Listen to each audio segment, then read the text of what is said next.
All right, I got some sleep. I got a cowboy hat for Japan. It looks pretty good on me, I'm not gonna lie.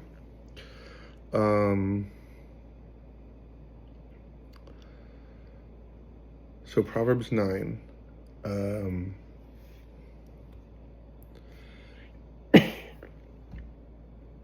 What do we got here? Instruct the wise, and he will be wiser still. Wait, no, I'm not at the beginning. Wisdom versus foolishness. I like that the segments are titled Wisdom versus Foolishness. So again, we like wisdom and we like the book of Proverbs because it teaches us how to navigate life, how to become richer, how to become more successful, how to navigate bullies and problems, how to keep control, to not fall into seduction, to not do things that'll cost us happiness and greatness and truth, and it just helps us keep a grip on reality. So, wisdom has built her house. She has carved out her 7 pillars. She has prepared her meat. She has mixed her wine. So wisdom is doing like everything. She has also set her table. She has sent out her female servants. She calls out from the highest point of the city. So wisdom be working, and wisdom is prepared, and with wisdom, things are getting done. Mighty things are getting done, and they're getting done well, and then there's excess. We get the impression that like everything is done with quality, and that there's like food aplenty, and not only is there food aplenty, we're getting wine, so we're not just getting water. Wisdom is so successful. The ways of wisdom are so successful that there's several servants. Highest point of the city. Whoever is inexperienced, enter here. To the one who lacks sense, she says, come, eat my bread and drink the wine I have mixed. Leave inexperience behind, and you will live. Pursue the way of understanding. The one who corrects a mocker. Okay, well, let's talk about this. Okay, so whoever is inexperienced entered here. So wisdom is inviting you to grow up and be good at being you, to be good at moving forward, to be good at getting out of depression or anxiety, to move with mightiness, to move with authority, to move in ways that God had intended for you to do. A lot of people want to do whatever they want, but soccer is a lot of fun when people adhere to the rules of soccer.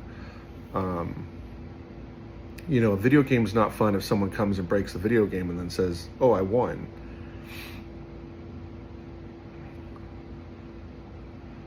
To the one that lacks sense, come eat my bread. So wisdom is willing to share what she has and drink the wine. So share what goodness, then great things she has. Leave inexperience behind and you will live. So it's very easy.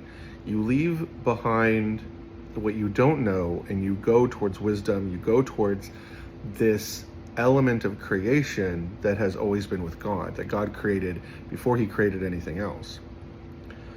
And it seems like if you want to get scientific, we could say God created wisdom the same way he created time. I really like this hat.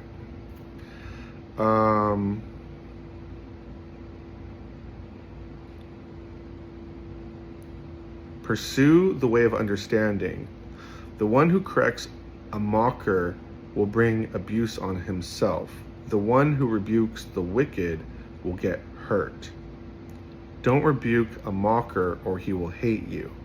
Rebuke the wise and he will love you. So I actually had to pray about this because I was confused for a while. Basically what it's saying is a mocker is like somebody who's aggressively foolish. You don't want to waste your time on them because they're so foolish, they're so stupid that they'll just attack you back.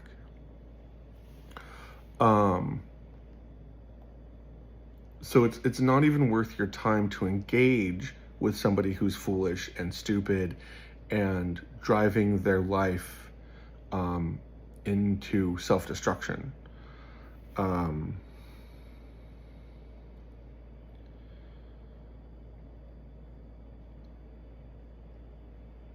But on the contrary, you say, rebuke the wise and he will love you. So if you tell someone wise they're doing something wrong, they'll be like, okay, so here's a good example. I I've learned to do painting and I've learned to do photography, and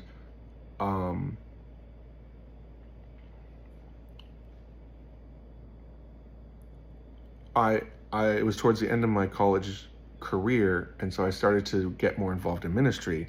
But because of my photography, my art, I did a lot with women, and it's not wrong that I would do photography with nudity. There's nudity throughout all of art, but a lot of my stuff was a bit too erotic. Like I kind of stayed on the edge a little bit.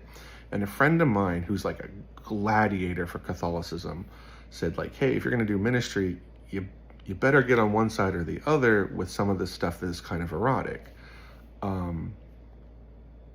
And so I sat down with God, and I was like, all right, God, we have to have a talk. Like, I'm willing to do whichever way you want, but I'm not going to do it if you're vague. You have to tell me why. I will only do stuff if I know why, because I have to be able to explain it to other people, because I want to share your spiritual technology, the ways of the universe.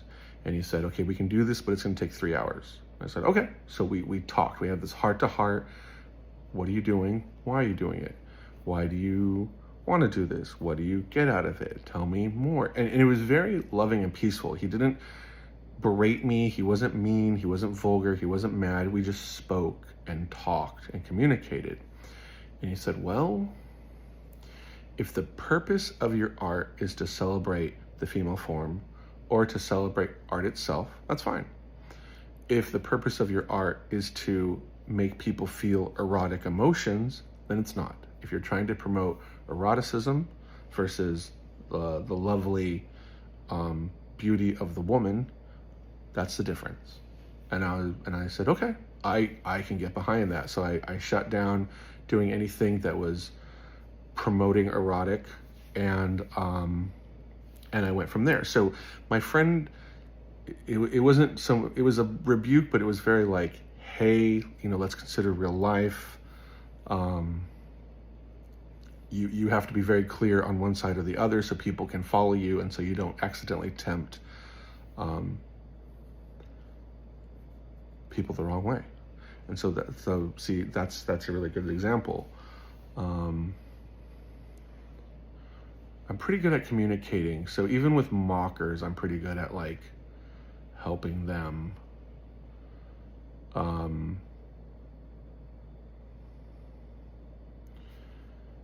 Trying to think of any other stories. But okay, let's move on. Instruct the wise, and he will be wiser still. So I've had that happen before too, where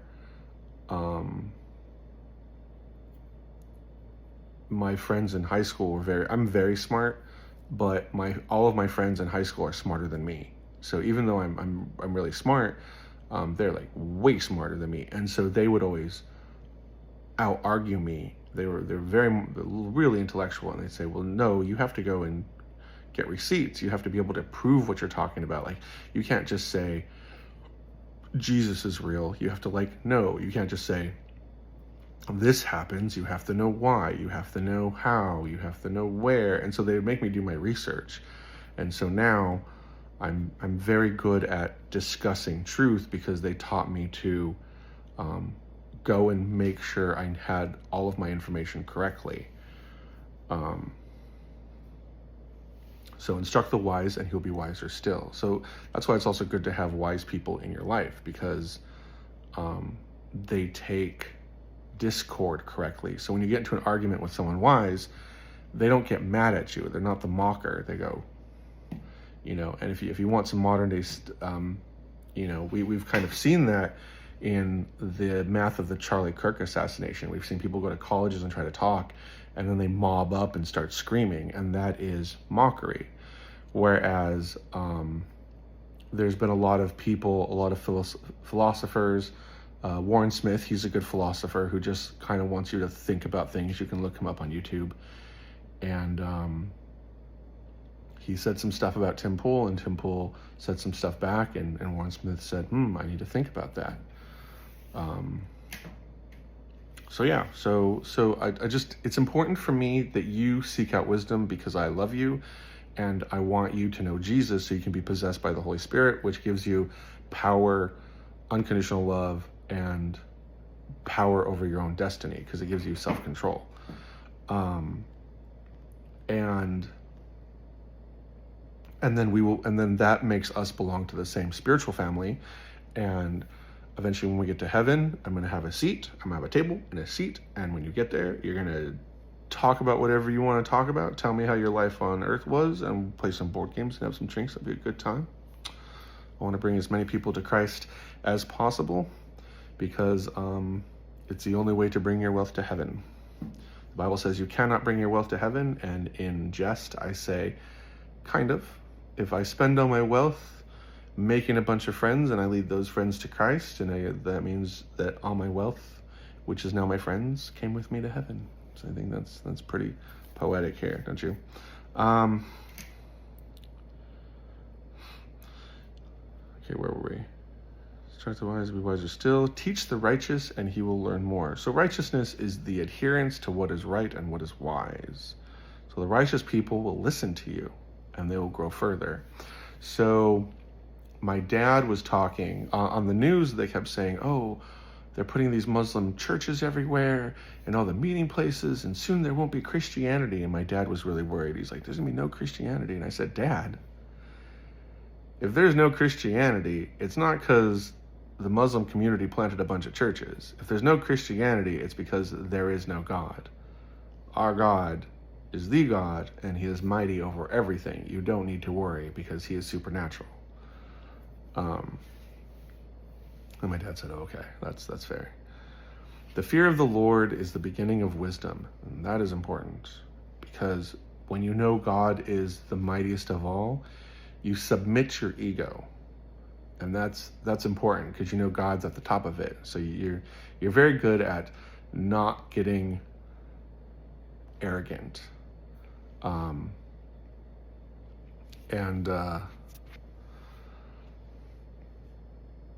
so that's great. And it also gives you a true love source. So whenever you're sad, you can contact God. I was really upset at work the other day, and that's way too long of a story. And I was just like, and I was trying to calm myself down, and I was going through that process. My phone ran out of storage. The fear of the Lord is the beginning of wisdom, and the knowledge of the Holy One is understanding. So being connected with God gives you a place to interact spiritually, helps you with your love.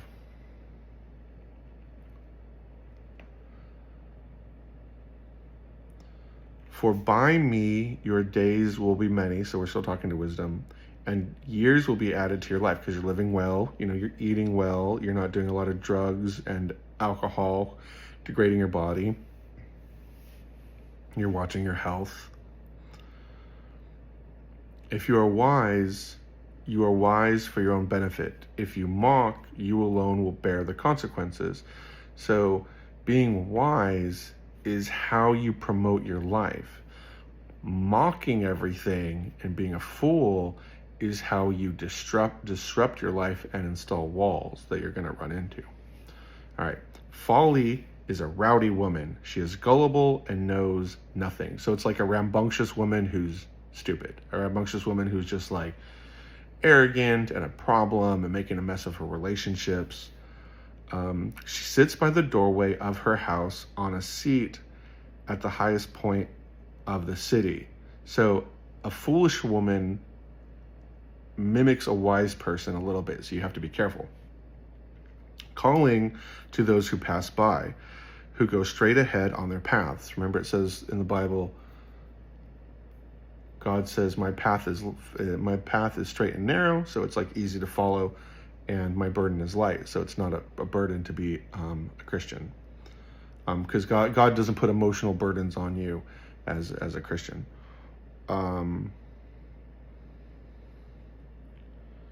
Whoever is inexperienced, enter here. To the one who lacks sense, she says, stolen water is sweet, and bread eaten secretly is tasty. So she's a mockery of what is good. Do you see that? So to the one who lacks sense, stolen water. So she's belligerent and arrogant and Well, evil. Well, stupid, evil. She's going to teach you how to be self-destructive. To one who lacks sense, stolen water is sweet, and bread secretly is tasty. So she's telling you to steal water and kind of be triumphant about that, whereas wisdom offers you fine wine. It offers you the expensive good stuff. And it's not even the same category. Water versus wine. Wine is, something above it all. Water's common, and she's saying, steal water. It's like, that's water. Like, she can't even identify what's valuable. And then bread eaten secretly is tasty. So secretly, like, I guess stealing bread still, bread eaten secretly, as opposed to bread shared, like keep it all to yourself. And so wisdom offers you bread for free.